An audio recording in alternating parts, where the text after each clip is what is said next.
What up, what up, what up, what up, what up, what up, what up, what up? What's good, people? What is up? What is they went from the fourth level of hell and sent us down to the seventh level of hell. Why? Because then you got Kwanzaa pulling out her titties. The whore pulled out her titties. And these whore bags over here started feeling and fondling on her tits. My, I don't have it to do with you. Girl, you can go over there, rant and rave. Girl, you can shake all your rainbow bright hair all you want, dear one. I'm not doing this.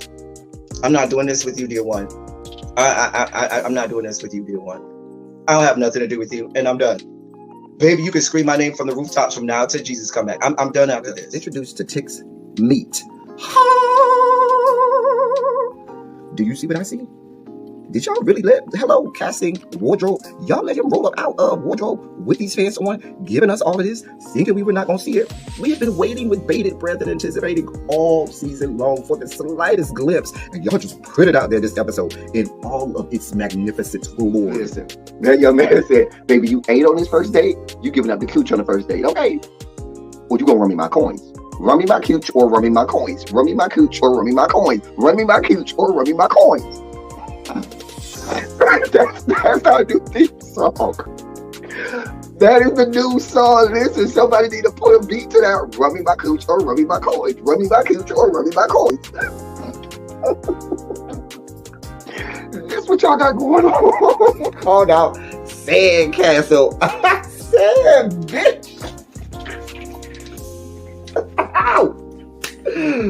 Oh my God, it was so funny, girl. Ooh, baby, listen, let me tell you something. This shit started to turn into the precursor for some gay porn. That's what I thought it was. Because Big T is getting all, the voice starting to go deeper and get a little more wet and moist and sentimental and all this shit. And it was real gay at this point. Like, I thought the bitches was going to stop. I thought Lil Bird was going to turn Big T around and do him like he did Uncle Cliff and do the grease it up with City Lou and ran right in there.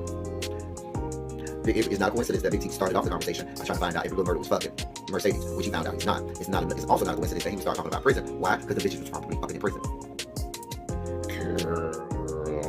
Uncle Clifford, you better go get your man. Big T got plans for that. What he had on looked like something Big Bird vomited up or something like that. Like, I did not like it. That Big Bird couture he was going for, it did not work. Like the pastor of a gay mega church on Easter Sunday. Okay, it was way too much sequins.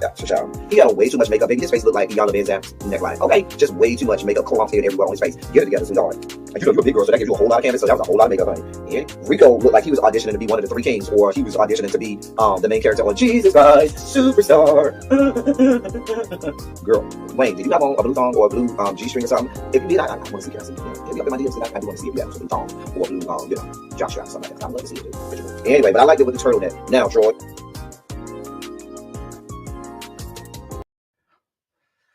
Hello. Well, hello. What's going on, people? We are here. It is Wednesday. And we're here. There's so much to talk about. Let me put this down. Let me get down to the members only chat and put this in the members only chat. Let me put this in the members only chat, y'all. Cause the members will be mad if I let them know. Shout out to the members. Somebody told me they love when I say shout out to the members. Shout out to the members. Y'all go ahead and let me know. Let me know what y'all got going on. How's y'all day going so far? Has it been a good Wednesday? And if it hasn't, we gonna have a good time anyway. Y'all know how we do over here. We about to clown and have a good time. Cause that's what we do here. We clown and we have a good time. You know what I'm saying? That's what we do. Let me post this on my Bluesky, and then we'll be ready to go. We will be ready to go. Y'all, listen, please, hit the like button, share the video out. I'm supposed to say all of that. You know, YouTube don't do us no favors over here. They don't really like us. The YouTube, they don't really like us like that. The algorithm doesn't like us. And that's okay. That's okay that the algorithm don't like us. We don't like it either. I'm just saying. But yes, go ahead and hit the like button. Like Yana say, get your notebooks out. Okay, hit the like button before you sit down and get your notebook out. Okay, let me say hey to y'all, see what's going on. Hey, Janae, what's going on? You are first today, Janae, my love. You are first. Janae is first. We have Harold, Harold, Harold. Hey, hey, hey, hey. What's going on, sir? We got Tamara in the building. Uh-huh. Uh-huh. We have Jeannie in the building. We have Crazy Homebody Girl who is here. We got Grown Woman, Don't Try Me. You heard her. She a grown-ass woman. And she say don't try her. Listen, I wouldn't try her if I was y'all. She say she a grown woman, don't try her. Tracy W is in the building. We have Candace F who is here. Ravine is in the building. Yana is here on time. Glad to see you. Hey, Lunar Brain, Fireheart. I know that's right. Lunar Brain and Fireheart. So glad to have you. Cha. Quake is here. Hey, Quake. Hey, Boo. Uncle Jay is here giving us cleavage. Child, they is working me today, girl. I got listen, and when I get off here, I got meetings when I get off my live. So Wednesdays are just long days for me. Y'all are working me today. Y'all are getting butter from the duck. Like the old people say, get butter from the duck. Mm-hmm. Child. But Uncle Jay is here giving the people cleavage. Mm-hmm. Demetria is in the building. Mm-hmm. You going on a cruise? Girl, where you going? Take me. Are you going on a cruise when we go in February? Mm. Cha. Why I got to be a big hoe?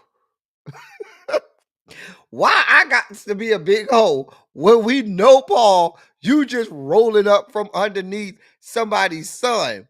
Now, what trade you rolling up from under, Paul? Cha. Why I got to be a big hoe? I mean, I don't know why. I guess that's the way it is. Hey, Symmetry Boo. Cha. Xavier is here. Xavier, where was you at yesterday? Uh-huh. Hey, Cymera, what's going on, my love? Hey, Janae, what's up? Child, you going to the Bahamas? That means you probably gonna make your way to Miami. Child, it's a lot to do. Don't get in too much trouble. Hey, L Love, my love, what's going on? Child, child. Look at Paul. Paul, you ain't shit. Paul say, you the teacher. I had to learn it from someone. You know, I do such a good job. Look at Harold and Xavier. They're some of the biggest sluts this side of heaven. I must have taught them good too. I'm just saying.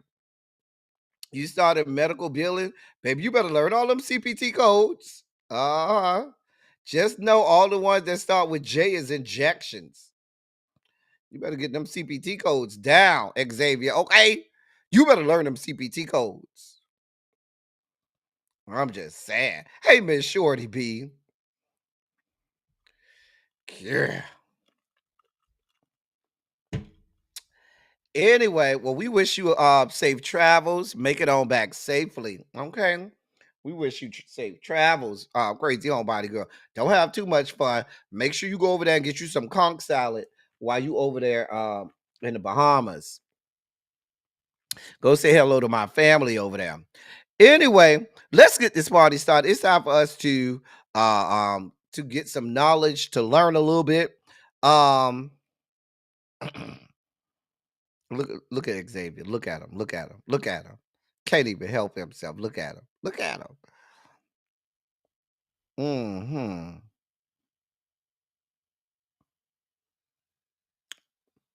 We see you, Xavier. We see you. I'm just saying. Anyway, y'all, let's go ahead and get your notebooks out, your pen, your paper. If you rather use a tablet or your laptop, your lapper, whatever you need, it's time for us to gain some knowledge today. Let's continue on with our Black Women's History Month. It ain't just Women's History Month. It is Black Women's History Month. Okay. Since y'all told me I needed to continue our Black History moments. Okay. I'm just saying. Child. Child. I'm not doing this with Harold and Xavier and Paul. Harold, Xavier, and Paul want to say I rub off on them. And I'm the most wholesome, pure, and chaste man in here. The rest of them, whores. Whores. Whores. They are whores. Whores. Whores. Anyway, y'all, let's go ahead and get some knowledge today. Hey, Universe Soul Goddess. Child, we just getting started. We just getting started. You all right, boo. We just getting started. All right. So, don't do it, Xavier. Look at Paul. Look at Paul. Really, Tracy? This is what we're doing, Tracy W? Really? Really, Cymera, you two? You two? You with them? You on their side? See how y'all do me? I don't even do y'all like that. Baby, why y'all sending messages? Let me shut down this. Hold on, y'all. Because these people be over here sending out messages after 5 o'clock.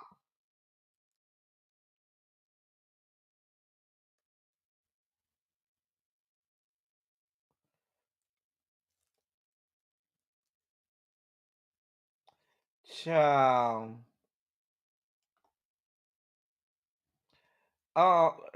Let me shut this down. I don't have this type of time. I do not have this type of time. Hold on, y'all. They sending real messages after 5 o'clock. I don't know what y'all think this is. I'm off. Let me shut this bitch down. I'm off work. I don't know why y'all playing with me. See what I'm saying? See what I'm saying, y'all? Look at Xavier. Hey, Sharice. Sharice, can you come over here and get these people? Can you come get these people? I feel attacked. They are attacking me. I am a wholesome, God-fearing young man, and they are attacking me. Oh. I'm ready for my Oscar. I am. I'm ready for my SAG Award, my Golden Globe, my Oscar. The way y'all coming at my throat, I know I'm pure and chaste. Anyway, today in our Black Women's History moment, we learn of Michelle Janine Howard. Michelle Janine Howard. Now, Michelle Howard is the first African American woman to command a Navy ship and the first woman of any race to attain the rank of admiral. Now, admiral is like on the Army side, they call them generals. On the Navy side, they call them admirals. So that's like one of the highest ranks I think this is the highest rank you can get. I think 4-star general or 4-star admiral is the highest position you can have in those respective branches of the military. Excuse me. I'm sure my military people will correct me if I'm wrong. Okay. um Born in Riverside, California on April 30th, 1960, Howard was one of 4 children of Air Force Master Sergeant Nick Howard and Scottish-born Philippa Howard. Upon finishing Gateway High School in Aurora, Colorado, she entered the U.S. Naval Academy at Annapolis, Maryland, where she graduated in 1982 with a degree in mathematics and was commissioned as an ensign in the Navy. Howard's first sea duty was aboard the submarine tender USS Hundley for 3 years. In the years following, she served on the aircraft carrier USS Lexington as a main engines officer. She earned the Secretary of the Navy League Captain Winifred Collins Award, given annually to a female officer who exhibited outstanding leadership. In 1990, she began service on the ammunition ship, the USS Mount Hood, as the chief engineer, which resulted in her participation in Operations Desert Shield and Desert Storm. In 1992, Howard reported for duty as first lieutenant on the USS Flint, and an ammunitions vessel. 4 years later, she became executive officer on the docking ship USS Tortuga, which sailed into the Adriatic Sea in support of the peacekeeping mission Operation Joint Endeavor in the Balkans. She then sailed to West Africa for a multi-nation trading cruise with 6 other nations. In 1999, Howard made history when she captained the dock landing ship USS Rushmore with a crew of more than 400 sailors, thus becoming the first African American woman to command a U.S. Navy ship. From 2004 to 2005, she led Amphibious Squadron 7, deployed with Expeditionary Strike Group 5, which or ESG 5, which assisted tsunami relief efforts in Indonesia and security operations in the North Arabian Gulf. In 2007, she was promoted to Rear Admiral. Howard also led Expeditionary Strike Group 2 from 2009 to 2010, deploying to CENTCOM Theater, where she commanded Task Force 151, a counter-piracy unit. She also led Task Force 51, Expeditionary Forces, which made newspaper headlines when it battled Somali pirates and prevented the capture of a merchant ship. The particular event inspired the movie Captain Phillips. In 2010, Howard was the Maritime Task Force leader for Ball Tops. In 2013, President Obama lifted the ban on women serving in combat and pushed the effort to place more female soldiers in high-level defense positions. After working as chief of staff to the Director for Strategic Plans and Policy, J5 Joint Staff, Howard was promoted by the Secretary of the Navy to Vice Admiral in 2012 and held the post of Deputy Commander of U.S. Fleet Forces.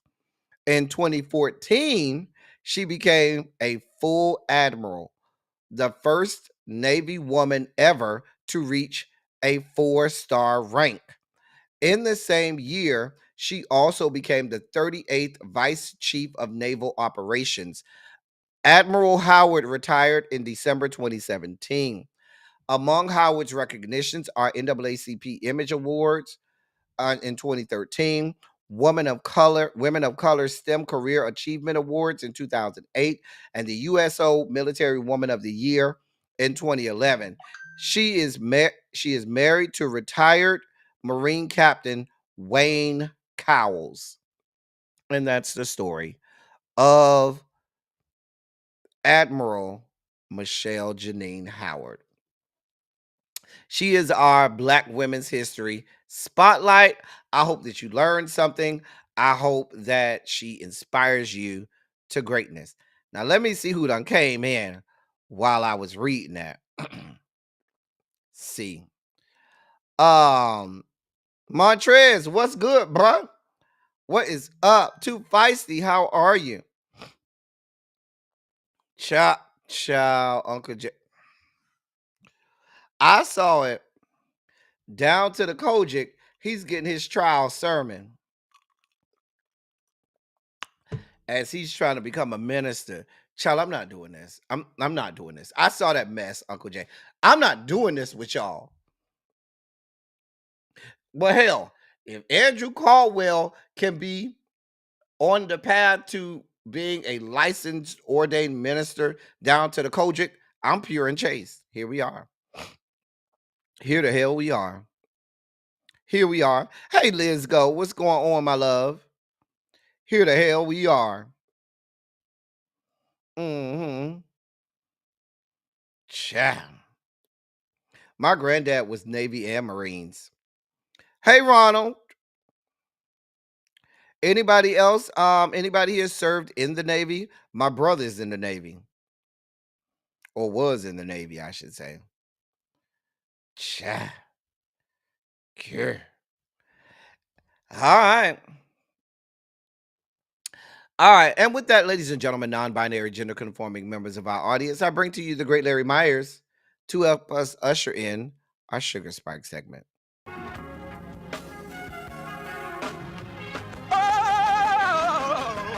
Oh, God. Wow! You see, this is the part that I like. Major Sugar Spike. So love the world. I want to fight. That he gave. His only begotten son. Major Sugar Spike. And wow! Shall ever believe. Major Sugar Spike. They shall not perish, but have everlasting life. Taste the biscuit. Jesus! I wish somebody help me. Jesus. And we are here. We're here. Here we are. Here we are. Here we are. Well,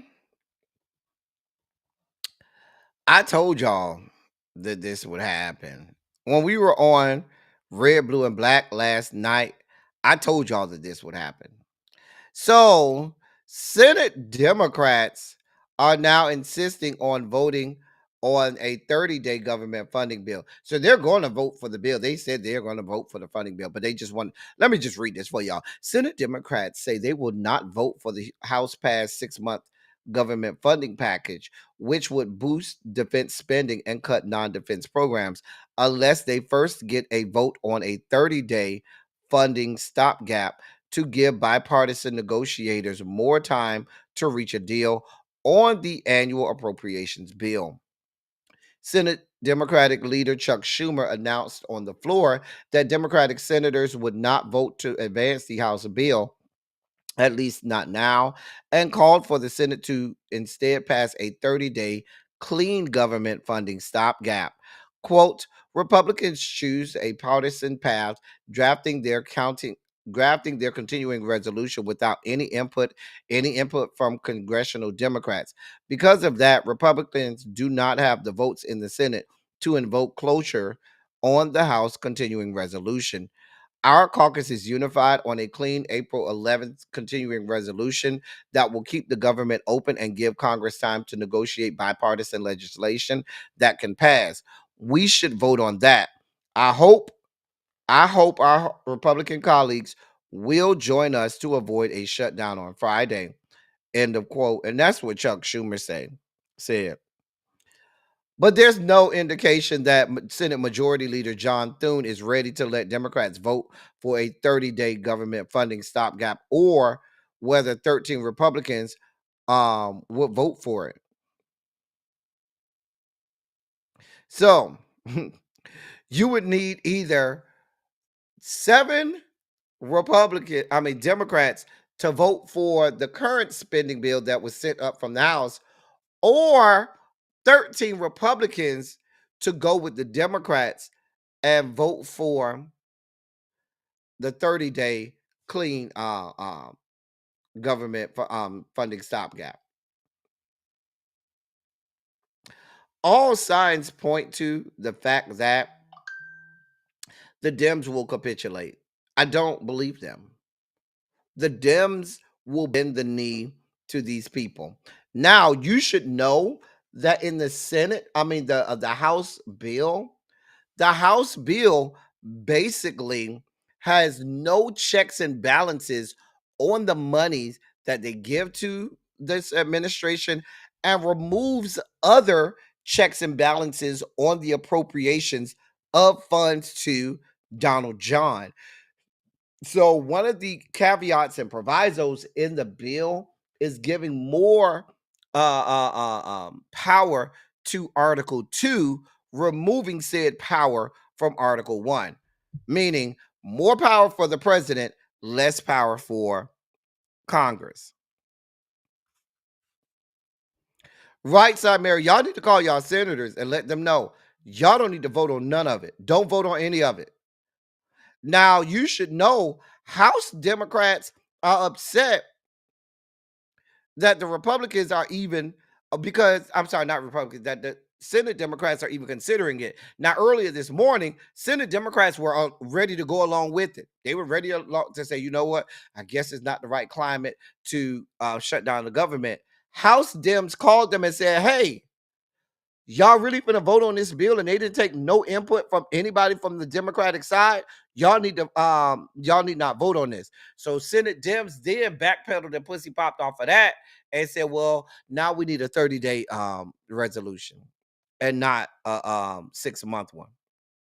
I don't think you should vote on none of it.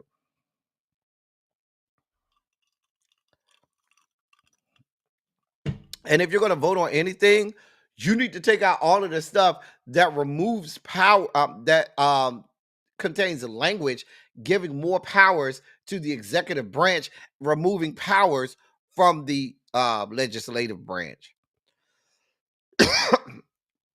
Janae says this is exactly what the Turkish president did. Yeah, this is what Orban did. This is what Orban did over in Turkey. Just a mess. Hey, Tarshell, what's going on, boo? Brandy said, I served in the Navy. My dad served in the Army and Marines. Okay. Thank you, Brandy, and thank you for your service. So listen, I have no faith in the Democrats at all at this point. I have no faith. Chuck Schumer and Hakeem Jeffries have already proven they're not up for the task. We are now full scale morphing into the United States of Tesla. Uh-huh. Oh, yes. We have turned from being the yet to be United States of America to becoming the United States of Tesla. Because your president basically had a whole a whole commercial for Tesla in front of the White House.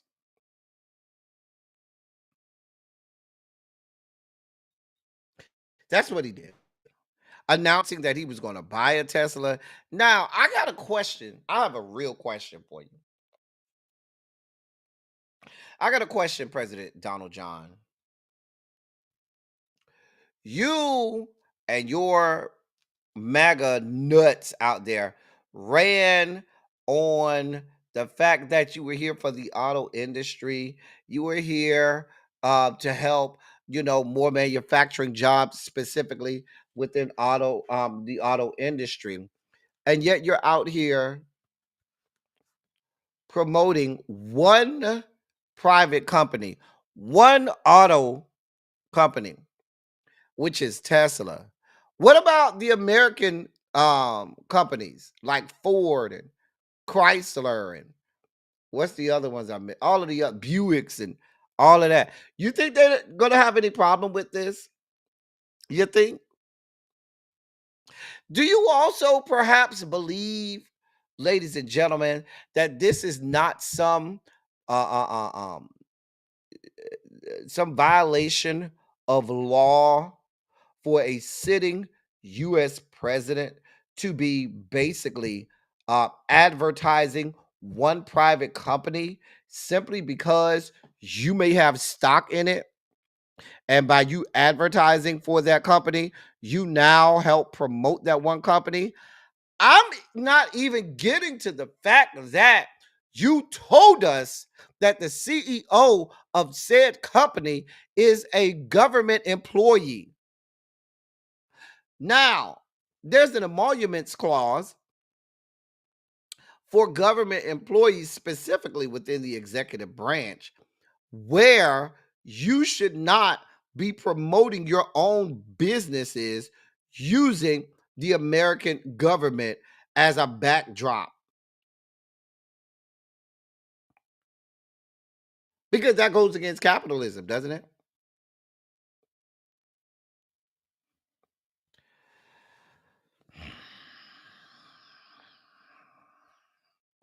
Here we are.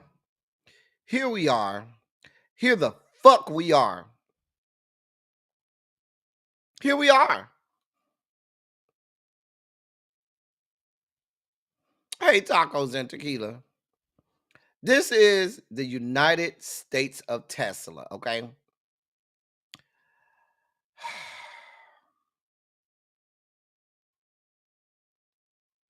Here we are.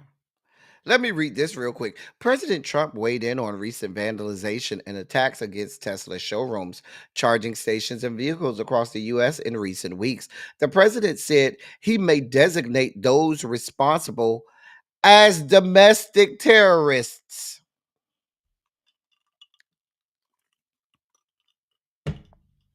Saying, quote, I will do that. I'll do it. I'm going to stop them. We catch anyone doing it, they're harming a great American company. You know, I've stood up for the NFL. I've stood up for a lot of American companies. You do it to Tesla, you do it to any company, we're going to catch you and you're going to go through hell. End of quote. Now, yesterday, your president stood alongside CEO Elon Musk in front of a lineup of Teslas at the White House. During the event, he purchased a vehicle from Elon Musk as a public display of support for the electric vehicle company, which has seen its stock drop 48% this year.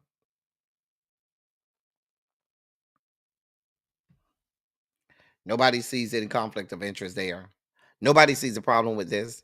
No problems with this, right? Mind you, here's what's so ironic about all of this, right? Hey, Catherine Powell. Here's the irony of all of this. The irony of all of this is you put out executive orders saying that the United States of America was no longer going to be in the business of electric vehicles. You were you were doing away with all of the laws and things that were put in place to help incentivize electric vehicles to make this place less polluted. But then in the next breath, you tell us that you're buying a Tesla. Well, which is it? Do you not want the electric vehicles or do you want which is it? I gather because your little boy toy, Elon Musk, said that his stock in his company fell 48%, nearly half of its of its amount. He then said, you got to do something about this, Donald. I gave you hundreds of millions of dollars so you could win. I rigged the election for you. You got to do something about this. And now you're over here doing this. You can't have it both ways, sir. You told us you wasn't here for the electric cars, and here we are. We're taking you at your word.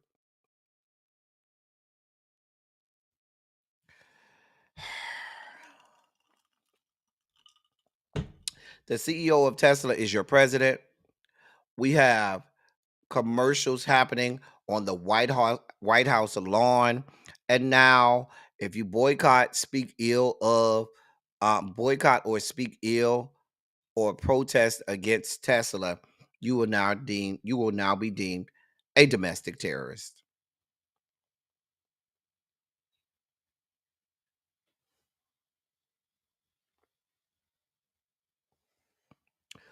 Now, my question is this: you know, tacos and tequila. You took the words right out of my mouth. I was just about to say, who paid for this? Where did this money come from?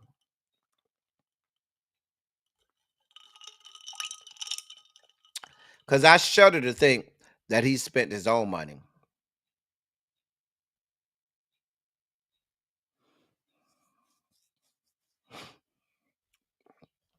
We got to move on. Well, the people are fighting within the Republican ranks. The people now, I reported on this a few weeks back, not months, but it probably was a few months now. But a few weeks back, I reported on this. This is about parental proxy voting.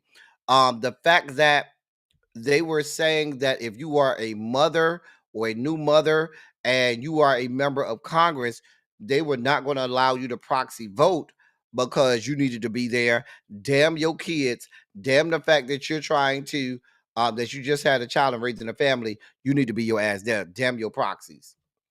So here we are. Speaker Mike Johnson is weighing his options after a bipartisan group led by Republican Representative Anna Paulina Luna garnered enough support to force a floor vote on legislation to allow proxy voting for new parents, an idea the speaker called, quote, unconstitutional, end of quote. A discharge petition to force a vote on Representative Brittany Peterson's, Democrat out of Colorado, to vote on her bill to allow proxy voting for new parents hit the minimum 218 signatures needed to yesterday, setting the stage for the legislation to come to the floor. Peterson gave birth to a son in January and brought him to the Capitol for two high profile votes in recent weeks. Luna had a son in 2023, months into her first term in the House. Asked by news outlets today about the successful discharge position effort, Representative Speaker Johnson said um, he is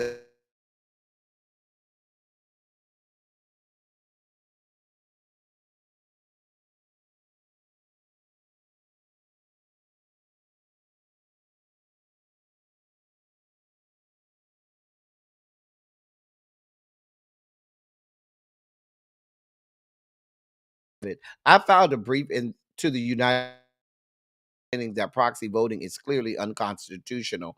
So, I have a real concern about it. End of quote. He went on to say, I'll try to figure out whatever I need to do with my responsibility to uphold the Constitution. And I think that that would open a Pandora's box.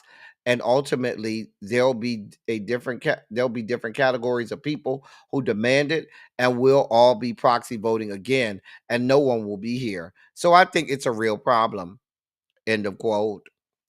Sir, I do believe that if these people have children, they should be allowed to vote by proxy because you may need to nurse your child. You think?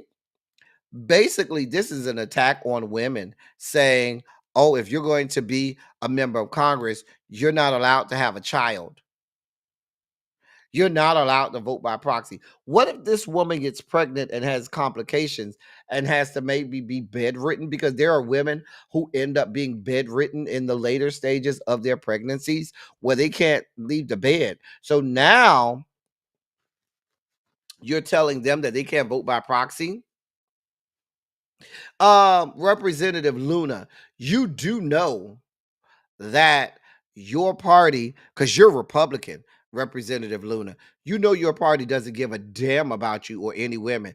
This is the same. You're in the same party that did away with women's rights and are summarily getting rid of all women's rights when they gut all diversity, equity, and inclusion programs. You do know that, right, Miss Luna? I'm just saying.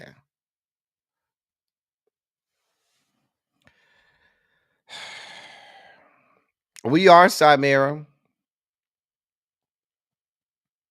We are.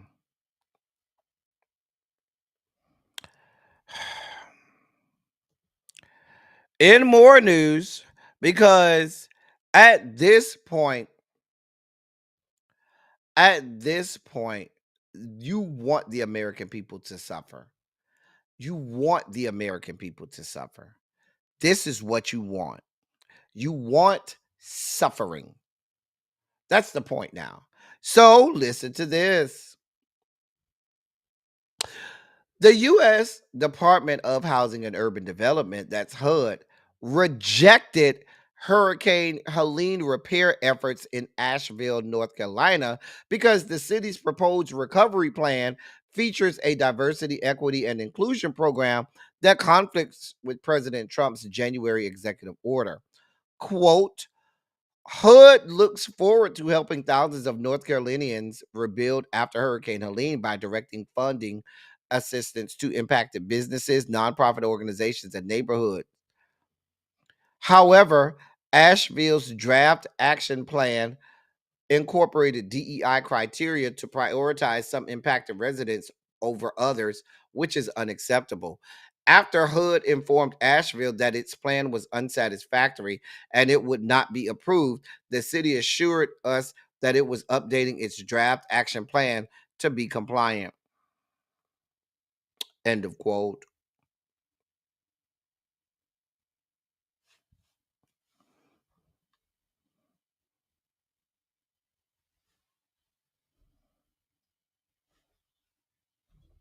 Here we are. Here we are.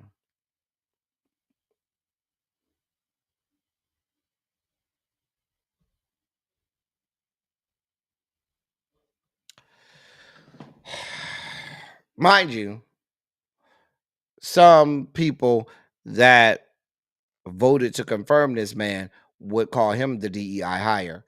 The same Scott Turner, that's the secretary of HUD,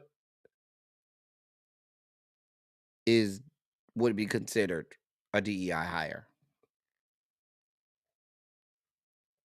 That's what they would consider him. Somebody need to go tell his black ass that they don't like him. Somebody need to go tell him that he's the DEI hire. And he like Marco Rubio, feels like he needs to be like Marco Rubio and like RuPaul Charles, believe that as long as they're the only one, that's all you need.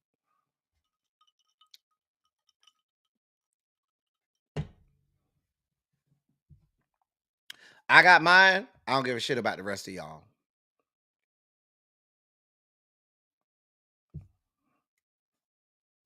I don't know what y'all want from me.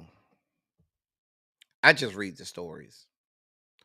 Damn the fact that you have whole communities that were wiped out by a natural disaster.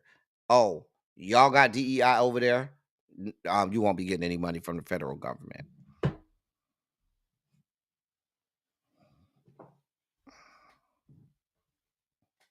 Just telling y'all. In more news,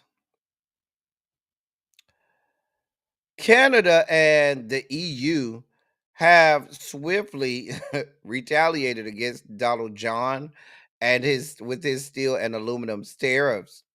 Major trade partners swiftly hit back at President Donald Trump's increased tariffs on aluminum and steel products, imposing stiff new taxes on U.S. products from textiles and water heaters to beef and bourbon.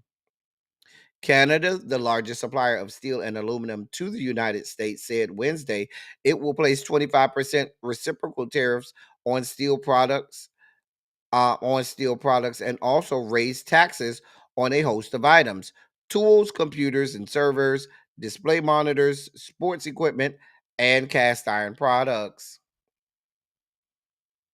Across the Atlantic, the European Union will raise tariffs on American beef, poultry, bourbon, and motorcycles, bourbon, peanut butter, and jeans.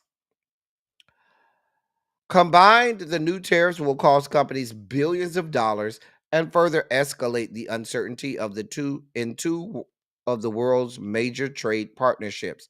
Companies will either take the losses and earn fewer profits, or more likely pass costs along to consumers in the form of higher prices.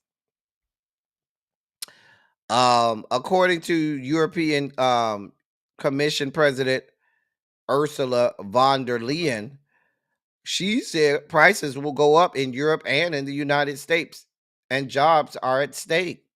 Quote, "We deeply regret this measure.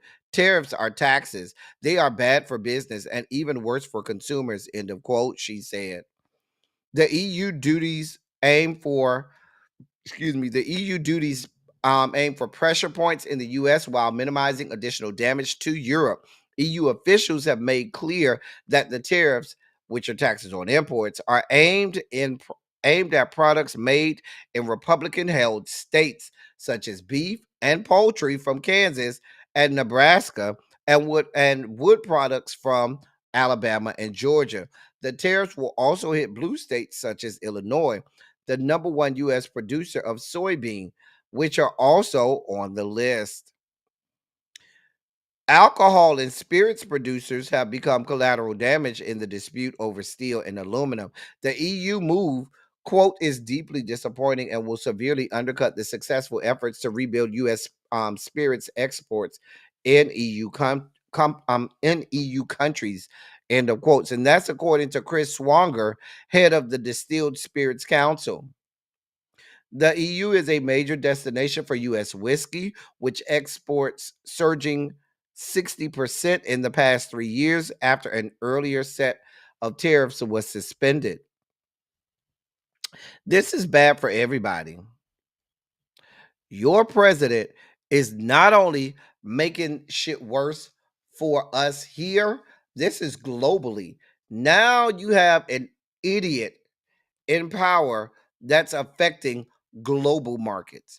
Now, oh, you said explain to RuPaul.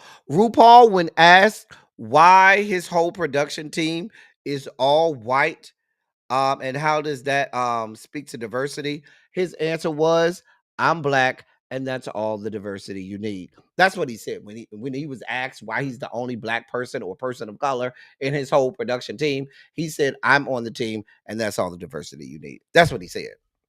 So that's how RuPaul got lumped in, because these are the people who seem to believe as long as I'm in there, you don't need no other diversity because I'm all the diversity you need.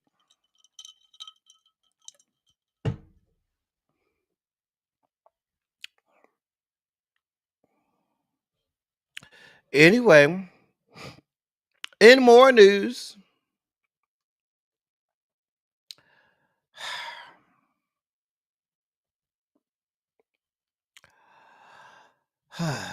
Donald Trump's administration is set to reconsider the official funding that greenhouse gases the official stance, excuse me, not funding. I'm looking at the next sentence. The official stance that greenhouse gases are harmful to public health, a move that threatens to rip apart the foundation of the U.S.'s climate laws amid a stunning barrage of actions to weaken or repeal a host of pollution limits upon power plants, cars, and waterways. Trump's Environmental Protection Agency issued an extraordinary cavalcade of pollution rule rollbacks today, led by the announcement it would potentially scrap a landmark 2009 finding by the U.S. government that planet heating gases such as carbon dioxide pose a threat to human health.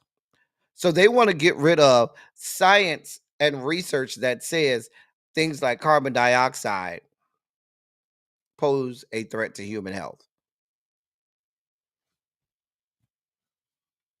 The so-called endangerment finding, which followed a Supreme Court ruling that the EPA could regulate greenhouse gases, provided the underpinning for all rules aimed at cutting the pollution that scientists have unequivocally found is worsening the climate crisis. Despite the enormous and growing body of evidence of devastation caused by rising emissions, including trillions of dollars in economic costs, Trump has called the climate crisis a hoax and dismissed those concerns by its worsening impacts as, quote, climate lunatics, end of quote. Lee Zeldin, the EPA administrator, said the agency will reconsider the endangerment finding due to concerns that it had spawned, quote, an agenda that throttles our industries, our mobility, and our consumer choice while benefiting adversaries overseas, end of quote. Zeldin wrote that today was the, quote, most consequential day of deregulation in American history, and that we are driving a dagger through the heart of climate change religion and ushering in America's golden age, end of quote. Environmentalists reacted with horror to the announcement and vowed to defend the overwhelming findings of science and the U.S.'s ability to address the climate crisis through the courts, which regularly struck down Trump's rollback in his first term. Quote, the Trump administration's ignorance is trumped only by its malice toward the planet, end of quote, said Jason Rylander, a legal director at the Center for Biological Diversity's Climate Law Institute. Come hell or high water, raging fires and deadly heat waves, Trump and his cronies are bent on putting polluter profits ahead of people's lives. This move won't stand up in court. We're going to fight it every step of the way. End of quote. I don't know what I have to throw up my hands to it all. They want us all to die.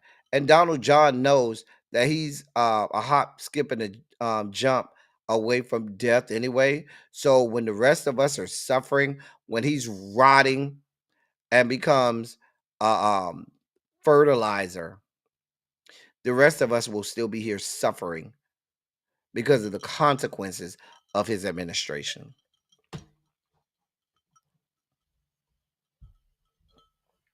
Hey, Miss Baything. Now,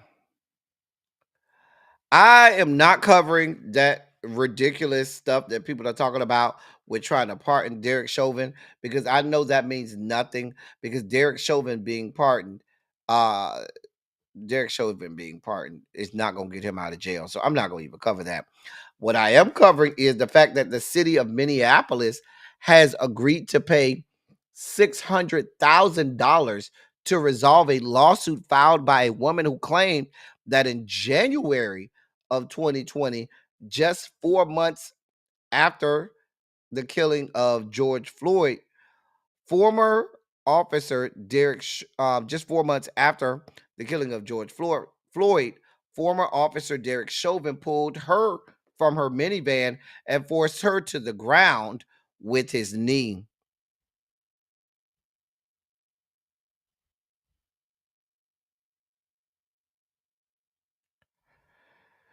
In a lawsuit filed last May, Patty Day, a former employee of the Public Works Department, claimed she was the victim of a false arrest and excessive force. She admitted that she was intoxicated on the night of January 17th, 2020, and that she was depressed about her upcoming divorce and other issues when she became trapped in the snow for several hours.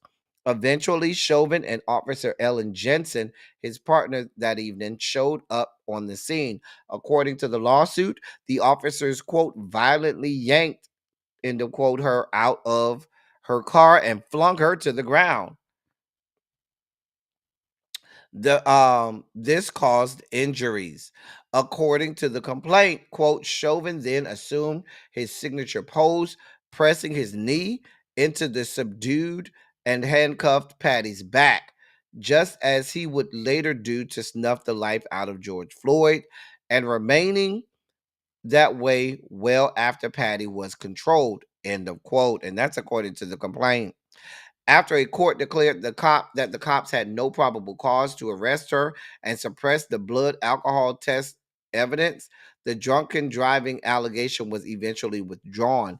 The $600,000 settlement was unanimously accepted by the Minneapolis City Council on Thursday.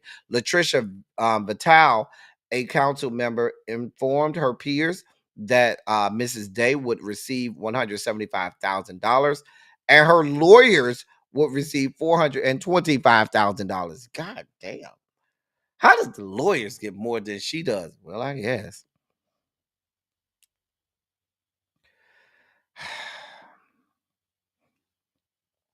Here we are. Here we are. I told y'all this stuff would keep coming out. Now, if y'all remember yesterday, I kept saying that there was a third person that was to be arrested by the name of Isaiah Smith. Now, Isaiah Smith is the guy you see over here to the far left. The guy in the middle is Caleb McCray. He is Caleb McCray. That's the first guy that was arrested. The guy on the right is Kyle Thurman. We talked about him yesterday. He was the second guy that was arrested. And the third one is Isaiah Smith that you see on the far left. So from left to right, you got Isaiah Smith here in the brown. You got Caleb McCray here in the blue. And then you have Kyle Thurman in the gray. Now, according to, remember, they kept saying that these were former members of Southern University. Southern University confirmed that all three of them are current students. Now, Isaiah Smith's involvement is he's the DP, or, well, in Greek life, we call him the DP, but he's the Dean of Pledges. Now, the Dean of Pledges is the person who's in charge with the pledge process. That is the person whose job and responsibility it is to take pledges through the pledging process. So you knew if anybody's going to be hemmed up in this, it's going to be the DP. And the guy, Isaiah Smith, is the DP.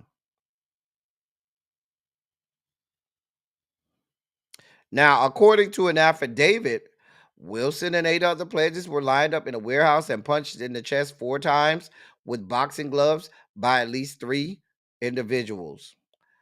I don't believe any boxing gloves were used. Let's just be clear.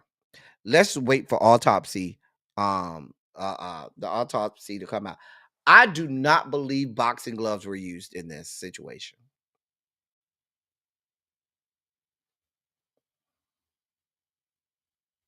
I'm just saying. I'm just being honest with you. I know how this stuff goes. I do not believe. Look at Xavier. Look at Xavier. Let's be clear, Xavier. You would have let all of them get it. Why? Because you're a whore. Xavier, all of them could have got some, Xavier, from you. Let's be clear. Don't try to act like, oh, just Xavier. I know you. I know you, Xavier.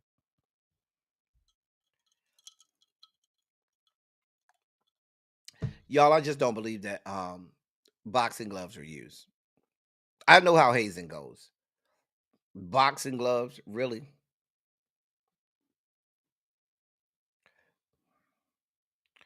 Child. Yes, L Love. If you're not familiar, this is the story about Caleb Wilson, the 20-year-old college student at Southern University that was pledging Omega Psi Phi, and he was pledging Q, and he was killed during a hazing, during an off-campus hazing incident. I'm just saying.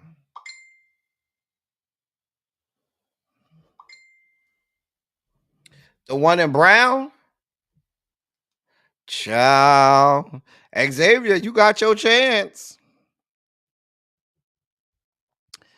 Xavier, they say you got your chance, Xavier.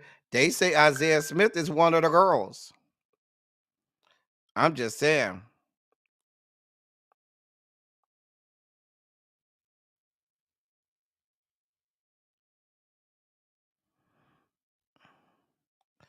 Um, so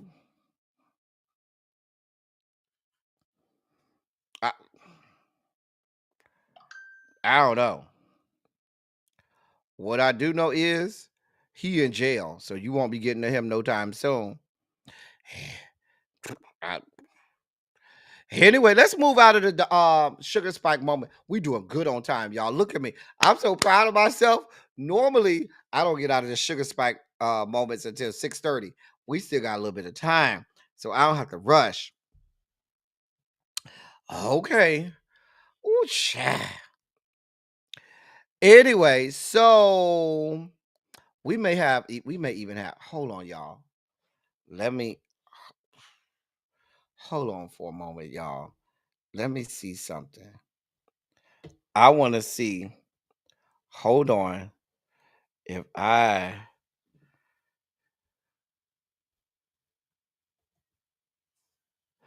Is this the one I need? No. Hold on for a moment, y'all. Give me 1 second. Give me 1 second. Want to pull up something.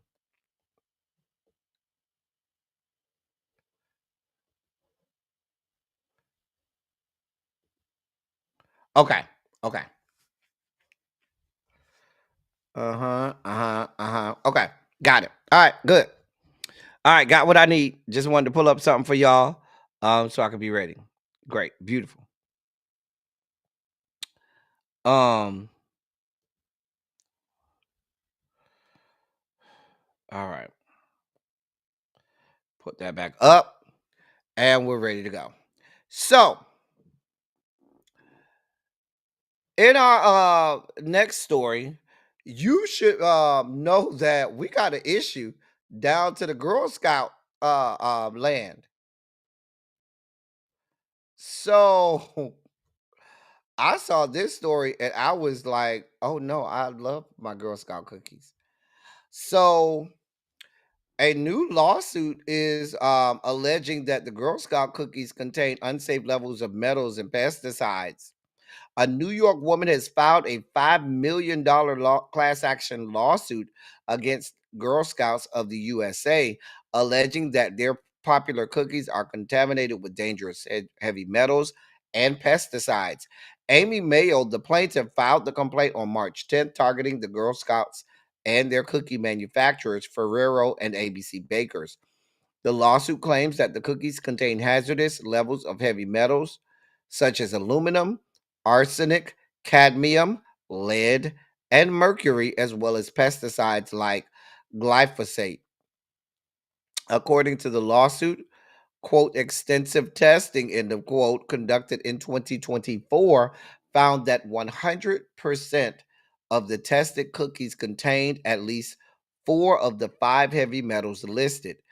The cookies were sampled from California, Iowa, and Louisiana to ensure testing accuracy, which results reportedly consistent with results reportedly consistent across the locations. The cookies tested included some of the Girl Scouts' most popular offerings, such as Thin Mints, Samoas, Tagalongs, and trefoils. Now, wait a minute. I eat me some Samoas and I eat me some trefoils. Child. In response to the concerns, Girl Scouts of the USA released a statement on February 6th defending the safety of their products. Quote, Girl Scout cookies are safe to consume and are manufactured in accordance with all food safety regulations. End of quote.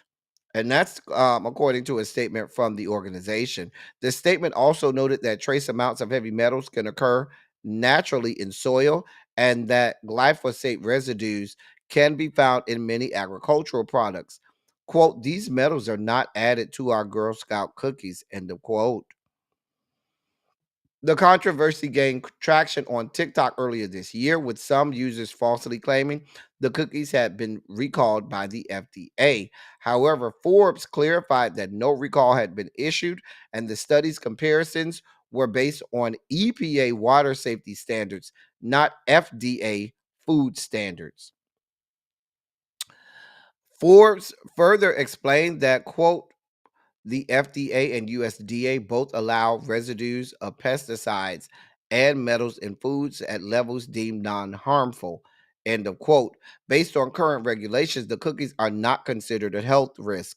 The lawsuit also highlights that Girl Scouts sell over 1 billion with a B dollars in cookies annually, with the products being marketed and sold by children.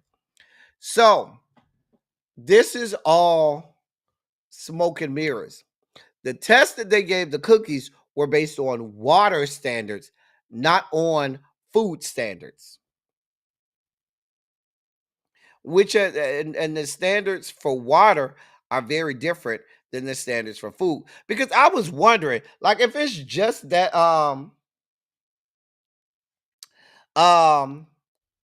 if it's just that toxic, wouldn't the FDA have put a recall out? But come to find out, the FDA ain't put no recall out because the Girl Scout cookies, like they said, probably have the same amount of metals and pesticide as other foods that we eat. And if they're gonna take Girl Scout cookies off the shelf, they might as well take a whole bunch of other stuff off the shelf.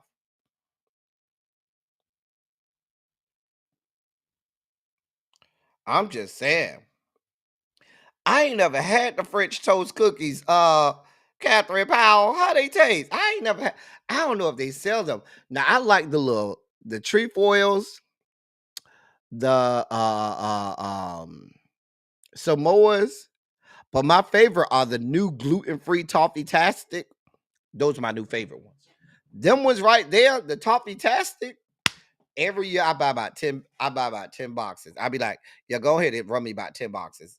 Those are my favorite ones. And they're new. They just came around maybe about 8 to 10 years ago. But yes, here for it. I'm not gonna stop eating my Girl Scout cookies. And I don't think you're gonna get no money, lady. I don't think you're gonna get no money in this lawsuit. Right, Tracy W. I never heard of the French toast cookies. Well, Janae, you know there's an allowable amount of a lot of things. Most of the stuff that we eat, it has trace amounts of, different metals, um as well as pesticides and things like that. Like, that is known. You got a box in the fridge right now? A box of what? The French toast cookies? I ain't never had them. I'm gonna have to try them. Hopefully they have them. Different areas, different states, I should say, they have different areas. And different states, they release the Girl Scout cookies at different times. Like, I know in Florida, the Girl Scout cookie time is usually like end of January through February. And it usually stops like the beginning of March. So it goes for like 6 weeks from like the end of January all the way through February and ends at like the beginning of March for the Girl Scout cookies. I don't know but I know different states have different times of the year that they um uh, um do their selling. Yeah, the toffee tastic one, L Love, it's real good. It's so good. But it's gluten free. Oh, you got the Samoas, the caramel, with chocolate and coconut. That's the Samoas. If it's not Vienna fingers, I don't want it. Vienna fingers are only good for dipping into something like whatever you drinking. I'll take a Vienna finger and dip it in the soda that I'm drinking, dip it in the juice I'm drinking. I rarely dip it in the milk because I don't drink milk like that. But if I'm drinking some soda while I'm eating my Vienna fingers, I'll dip it in there.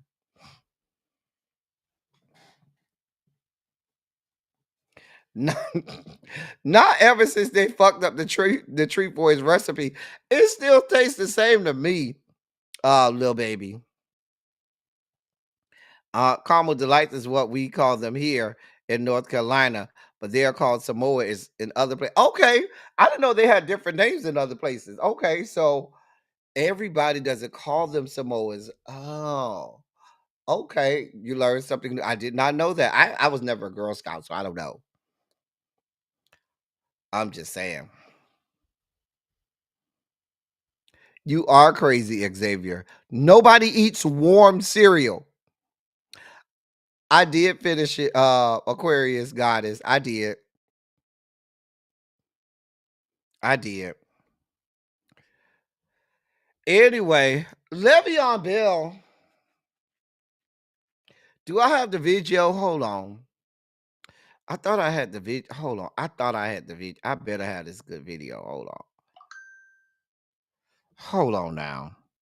I gotta have this video. Because he has come out and responded. Yeah, he has come out and he has responded to the fact that he has to pay $25 million. So hold on, let me get this ready for y'all. Hold on. Let me download this real quick. Uh-huh. And upload this real fast. Because I want y'all, I don't want to take the man's, I don't want, I don't want to speak for that man. I want to I want y'all to hear it from the horse's mouth. Because I don't like to put words in nobody's mouth. Okay. So he has some allegations on him. We talked about him yesterday, and we're going to read through a little bit of them today. Let's read through the allegations first. Y'all want to do the allegations first, and then, you know what? See, now y'all know why I say these people are whores. Because I don't know where we get to Australia porn stars from Ronald. I'm just saying. They took the butter out and subbed palm oil in those shortbread, and they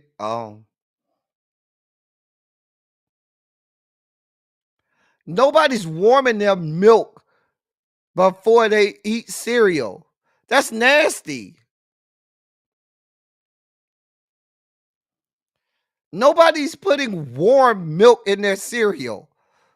Xavier, please stop. But what do you expect? Xavier thinks that Drewski is the sexiest man alive, which is laughable.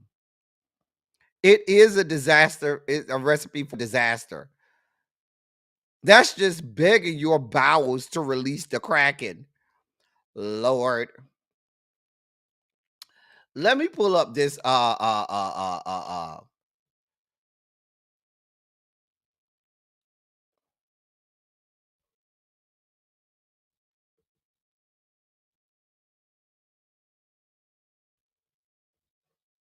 hold on.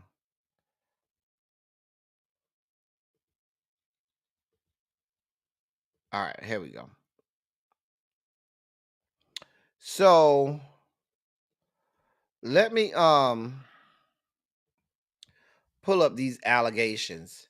We'll look at them real fast.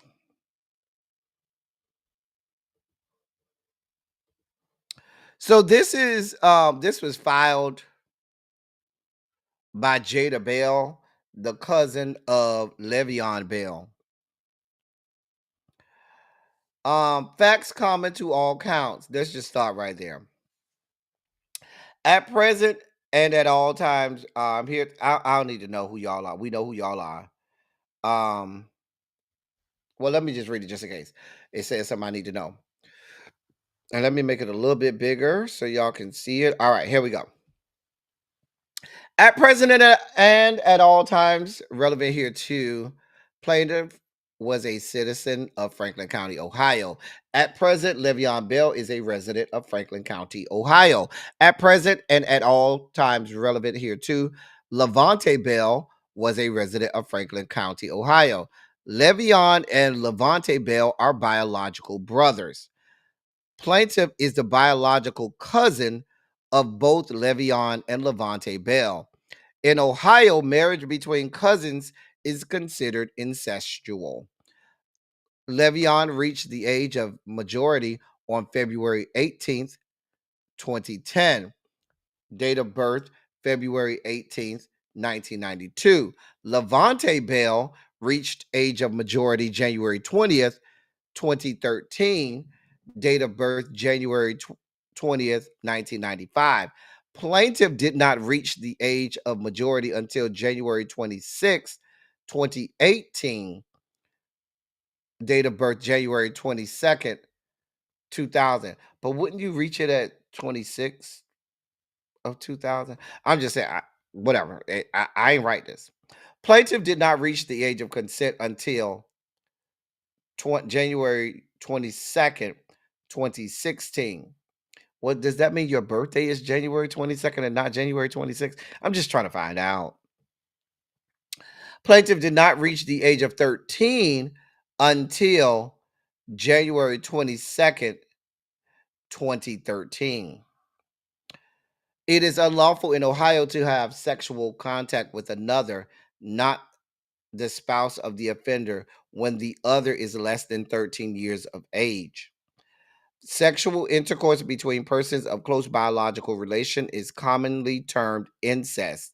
Sexual intercourse between an adult and persons under the age of 13 is commonly termed statutory rape.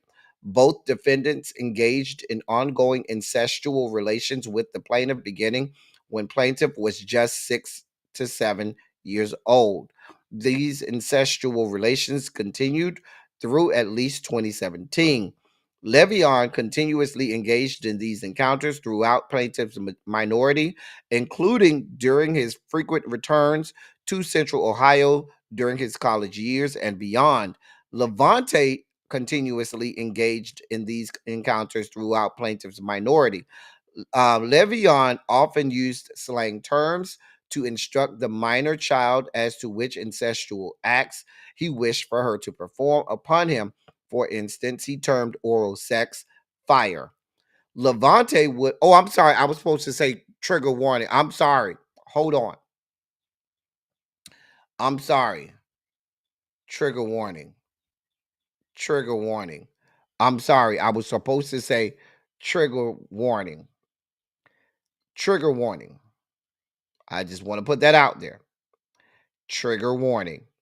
Do not say you were warned. You weren't warned. Let's continue. Levante would request the minor child assume various P's or positions during which he would grind against her. These encounters were frequent and ongoing from the time plaintiff was just 6 or 7 through the time she reached the age of consent. None of these encounters were consensual, and they happened with such frequency as to habitualize plaintiff to the abuse.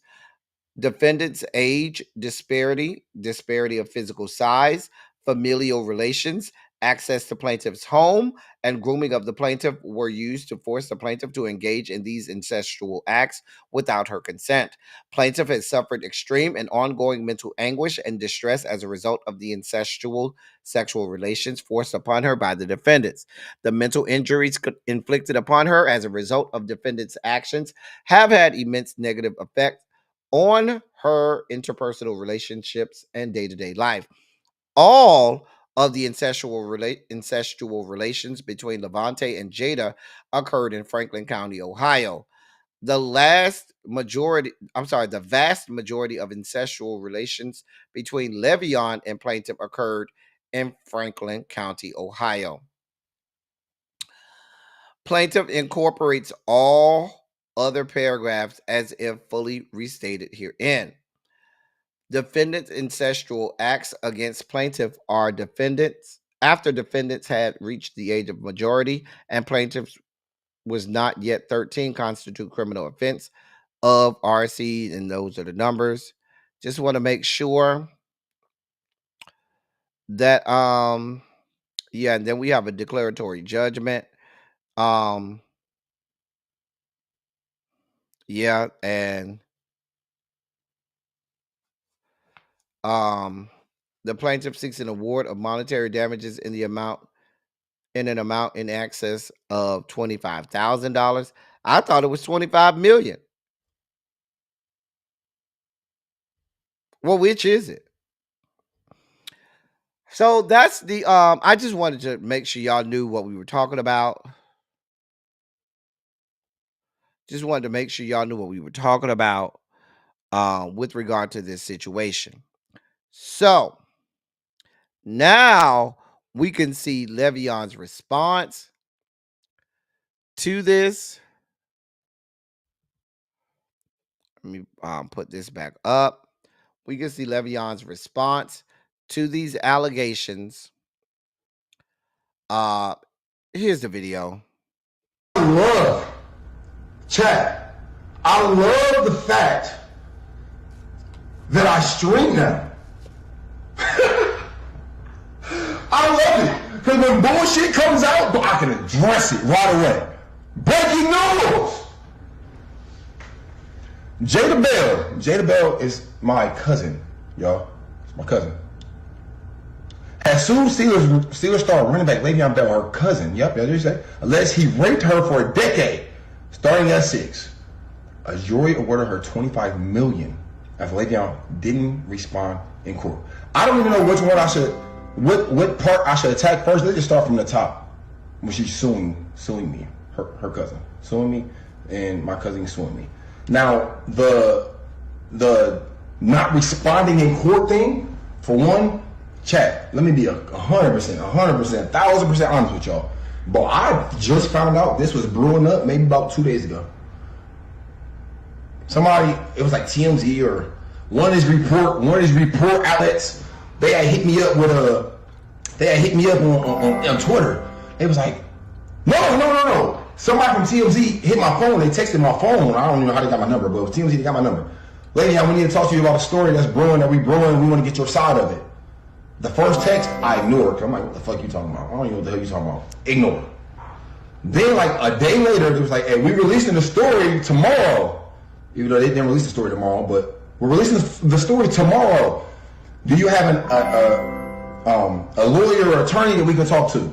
I'm like, oh yeah, I do. You know what I'm saying? I ain't reached out to them. I said, what you need? You know what I'm saying? So I just had my lawyer call the number. Then I get the news like, oh yeah, your cousin is suing you for, sexual assault and this, that, and the third. I said, what? Yeah, bro. Yeah, she's suing you for sexual assault and she said you've been raping her and this, that, and the third. The same cousin that was at all my football games. But do y'all think, Le'Veon Bell, me, myself, do I need to force myself upon a woman? Anybody? Do I need to force myself upon them? I don't. It's like, if you're not trying to if you ain't down for this, if you ain't down to really get the nitty gritty going, best believe somebody else is. Hey chat, look, I promise y'all, and I put this on my life. Put this on my life. I put this on all my kids' life, on my mom's life. I put this on everything. I've never, ever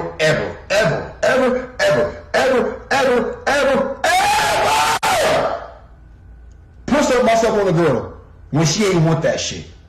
Never. I ain't never forced myself on nobody. Ever.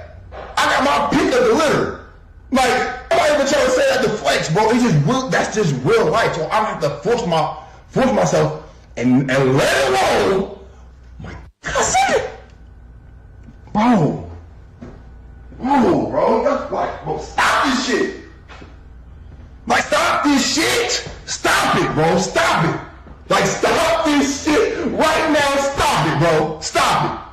Please, chat, just stop that shit. Bro, let alone my cousin. Bro, listen, bro.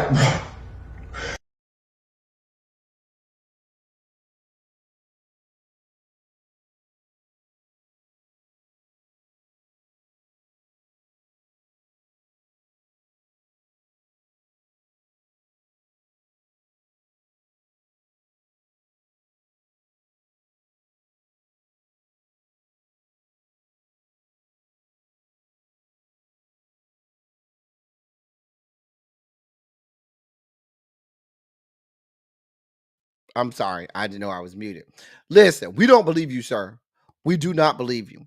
That's 3 minutes and 30 seconds of our life that we could never get back. 3 minutes and 30 seconds of our life that we could never get back. You are a MAGA nut who's not all there mentally. Now, that doesn't mean that all MAGA nuts are apt to sexual violence or assault someone or commit incest. But what we are saying is, sir, there are court documents about this. And if you're telling me that you called your lawyer and when your lawyer talked to you, your lawyer says, oh yeah, you're being sued, and that lawyer did not tell you ahead of time, sir, sir, sir, that's between you and your lawyer. Now, I noticed that you keep saying that you don't have to force yourself onto people. You do realize that they said in the lawsuit that there was grooming involved, that there was you all making it so habitual that this young child thought that this was probably common practice. I mean, something about this. Where was this energy when you were asked to go to court, sir? I'm sure you probably thought that your God King might, even if you were arrested or anything, your God King would protect you. I have nothing for this young man. I have nothing. Nothing for him at all. Nothing. Moving on. That's Leangelo Ball and Nikki Baby. So y'all know they've been going back and forth because she's saying that he's a deadbeat dad. He's saying that she ain't shit and she's lying and all this, that, and the third.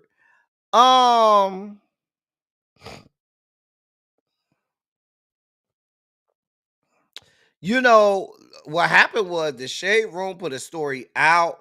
Leangelo then got in the comment section trying to clear up all of the allegations that Nikki Baby was making and so forth. He says that Nikki Baby is pulling the sympathy card and claims he took care of her while they were together, and she had to ask even when she had to ask mommy and daddy for help at times, but he was there taking care of her. Baby, I don't know. I don't understand. I don't care about either one of y'all. Here's what he said. He said, quote, quit the soft sympathy. Nobody was in my shoes, but everyone can paint their own picture of me. Laugh out loud. I paid for the most shit in my life when I was with her. I don't know when y'all thought she was paid. I can wipe my own ass. She gotta ask mommy and daddy or give up mileage. I watch the kids more than her, and I'm a grown man with my own shit. I don't have to call her to conversate with my babies, who can only say dada. They'll be they'll be at the mansion soon. I'll see them the right way. Don't trip. Ha ha. And the way she talk and act, I'll leave again and again. I ain't never been the dude to put up with that shit. She been preaching she want a co-parent and she got older niggas who love. So I freed her. Laugh out loud, but God forbid I say anything. Haha. I can't make sense of this shit. These people do not have command of the English language. Like, I just lost years on my vision trying to read that shit. I'm just trying to tell y'all. I lost years on my y'all. Hold on. Cause I think y'all think I'm making this up. I want to show y'all exactly what I just had to read. I'm not making hold on for a moment. Hold on. I want y'all to see what I just had to read. Like, the shit is incoherent. Here's what I just had to read. Okay.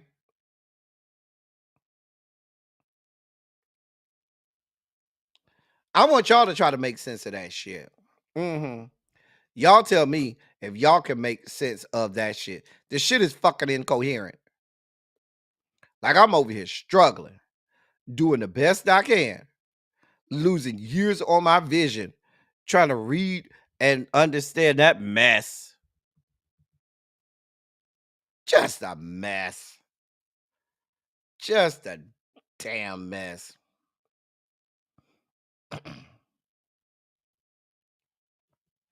Anyway, moving on. I don't care enough about these people. Gladys Knight is finally home. Mother Gladys was hospitalized. She had the flu or something. Hold on, let me see what she had. Yeah, she's home after a scary illness that landed her in the hospital. Now that's her getting hugged by her husband. And she says she's glad to be home. Listen, y'all need to go out there and protect Mother Gladys, okay? Now she had to cancel her tour dates last week because she said she had a nasty case of the flu and then some other kind of bug came on her. Yeah, but that's her husband. If he seems to look a lot younger, it's because he is. Y'all know Gladys done ran through him now. Gladys, I think he's her like fourth or fifth husband. Gladys got that good ill nah. They be around there running, either that or she got some good money. But they be around there running to get with Mother Gladys. I'm just saying. I'm just saying. But Mother Gladys is home. Can y'all go over there and bubble wrap Mother Gladys? Because we love Gladys Knight. And we do not need anything happening to Gladys Knight. Now, I fights about Gladys. Who's going to sing Neither One of Us for me? I'm just saying. That's her fourth husband. I knew it was something like that, fourth or fifth. Gladys don't play around. Gladys put that ill nah on her, Paul, like you be doing, Paul. And that's how she got all the husbands. We love you, Mother Gladys. We're glad that you are home, recovering, and we wish you a continued speedy recovery. Don't it though? That young meat do be tender, universal goddess. It be tender, honey. Young and tender. Child. Yeah. Anyway, girl. So in the Wendy Williams update of the day, the judge in her guardianship case says she is fed up with Wendy's behavior and wants her to move to another facility, presumably with even tighter restrictions. Now, TMZ is reporting that they are privy to an email from Judge Lisa Sokoloff that was sent to Wendy's lawyers. The judge says she is having trouble hiding her contempt for the former talk show host. The judge references a prior hearing in which she ordered that Wendy be moved to a new facility. Apparently, Wendy's lawyer fired back saying it would be wrong to move her to an even more restrictive facility than where she is right now, a residential facility called Coterie. The judge wrote in the email, quote, I have always contended that Wendy will be given the independence she can handle. I question how well she has handled the independence she has been given, end of quote. Multiple sources with direct knowledge tell TMZ that the judge is pissed off. Wendy has been speaking to the media and complaining about the Guardian. Complaining about the Guardian, the guardianship, and the facility she's in, which she calls a quote luxury prison, end of quote. The sources that are talking to TMZ also say that the judge has repeatedly warned Wendy not to speak to the media, although the judge never explained why she had a problem with Wendy speaking out. In another very recent email, Judge Sokoloff showed her hand pretty clearly, telling Wendy's lawyer, quote, "Tell your client that if she wants a jury, she should refrain from trying to poison the jury pool." End of quote.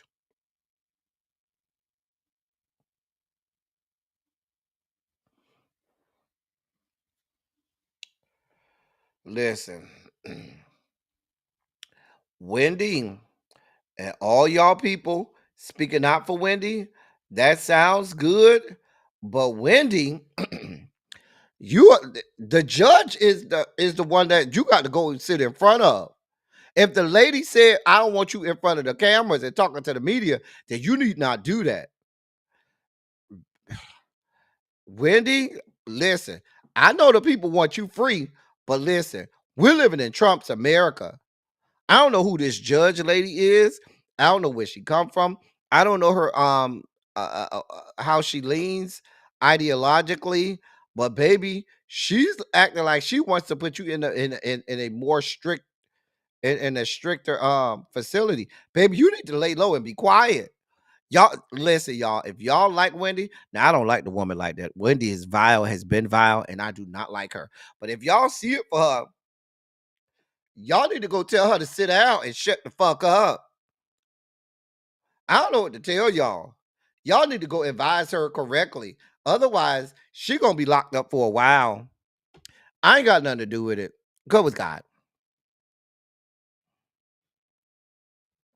Now, I believe my sis is going to report in detail on this tonight, but apparently there's a recording with that Jane Doe that accused Jay-Z of sexually assaulting her. There's a recording of her saying that he never raped her. The woman who sued Jay-Z for allegedly raping her when she was just 13 years old after the MTV Video Music Awards back in 2000 has been caught on an audio recording apparently admitting the alleged incident never happened. The audio obtained by ABC News was recorded by a couple private investigators, and in it the woman who filed the suit against Jay-Z walks back the claim she made in her lawsuit filed by attorney Tony Busby back in December. I have the audio. Hold on, I just want to get to. All right, let me let this. Hold on, y'all. Hold on for a moment. Let me let y'all hear it. I don't want y'all to take it from me. I want y'all to see it for yourself, and then we can go from there. All right.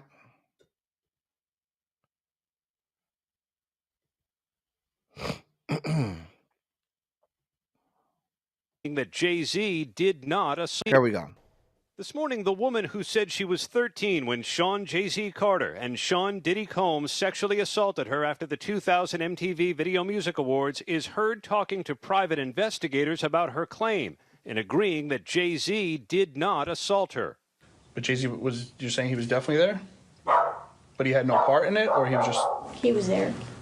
He was just there, but he didn't have anything to do with any sexual acts towards you. It was strictly... Yeah. The woman is also heard saying her lawyer put her up to suing one of the world's most recognizable stars. He was the one that kind of pushed me towards going forward with him. With Jay-Z? Busby did? Yeah. Do you know why? No. ABC News exclusively obtained a minute-long excerpt of the recording made days after the woman, identified as Jane Doe, permanently dropped her lawsuit against both Carter and Combs last month. The people around Mr. Carter wanted to know what happened behind closed doors. And so they asked for her to be interviewed. The interview occurred, and the tape speaks for itself. She says, in no uncertain terms, Mr. Carter did not do this. It is effectively a lie. And the only reason Mr. Carter is even involved in this is because she was pushed to involve him, pushed to include him by a lawyer. The accuser's lawyer, Tony Busby, called it a blatant lie that he pushed Jane Doe to sue Jay-Z, and he sent us this recording of a phone call with his client. They say that they have you on tape denying that Jay-Z assaulted you. Is that true? No. They don't. I've never said that. Okay. They also say that you told them, and they have it on tape, that I, Tony Busby, told you to like came up with this plan and told you to say that Jay-Z assaulted you so you would get more money. No. Jane Doe said in a court filing, although I ultimately chose not to pursue them, I stand by my claims. She says in a sworn declaration that she felt intimidated and terrified at being confronted by these two individuals on my doorstep. Was she coerced in any way? Of course not. They did not coerce her, promise or threaten her in any way, shape, or form. She voluntarily met and spoke to them, and she told them her truth, which was, under no circumstances did Mr. Carter do this.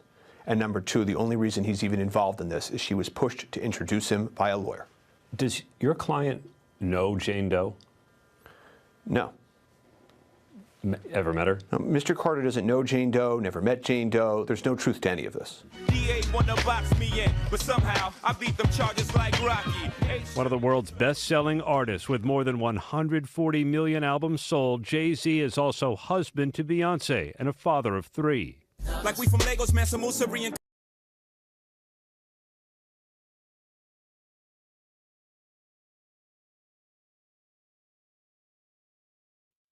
Sorry, I was muted. We don't need all that.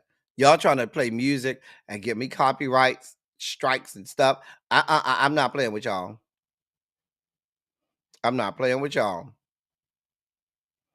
I'm not playing with y'all. Y'all ain't gonna hear me up playing Jay-Z. I ain't got that type of money. Nope. I'm gonna let y'all decide who lying and who not. I ain't got nothing to do with it. I don't care. Ain't got nothing to do with me. Ain't got nothing to do with me. But I know my sis really be, well, she'll go over it. I ain't got nothing to do with it. Moving on. In our last story of the day, now for those of us who are hip hop heads and love 90s hip hop, Nate Dogg is a staple in rap music. Between mid to late 90s, from the I would say even, from the mid 90s all the way through the early 2000s, Nate Dogg was everywhere. We love Nate Dogg, and we will fuck you up about Nate Dogg.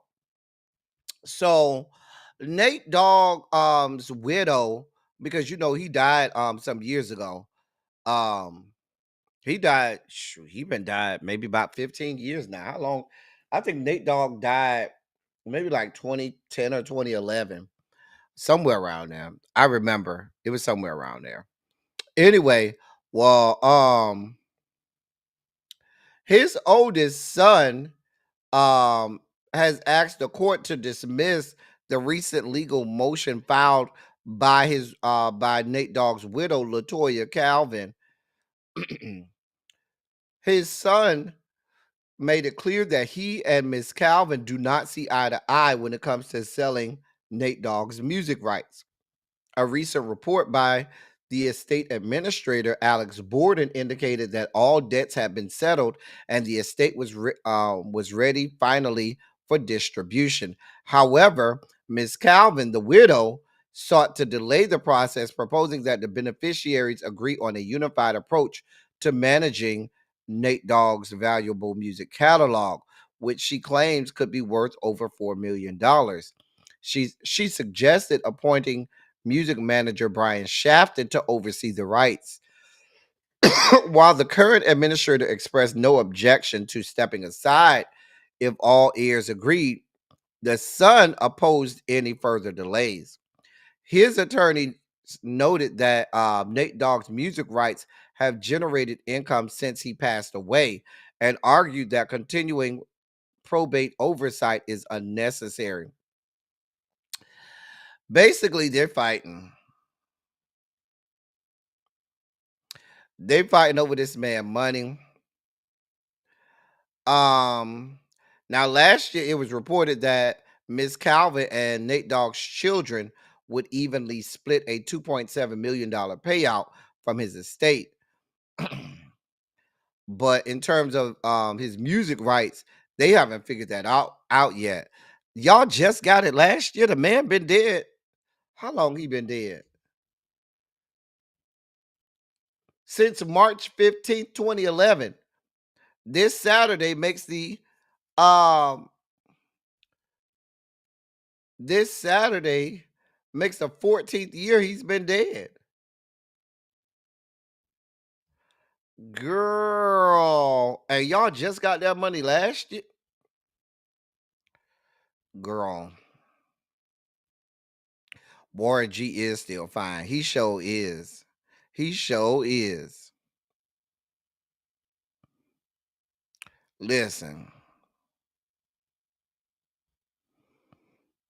We love Nate Dogg.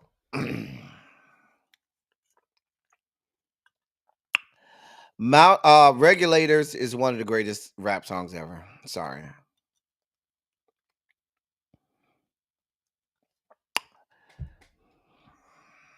I'm just saying. Shout out to Nate Dogg. Anyway, we hope y'all figure it out. That's all I got for y'all today. Listen, I'm tired. This is my second show of the day. No rest. I got a meeting at 7 o'clock. No rest for the weary, y'all. I'll be back tomorrow, y'all. I'm tired, y'all. Listen, your boy is tired. For those who want to contribute to the platform, here you go. That's how you can contribute to the platform. Because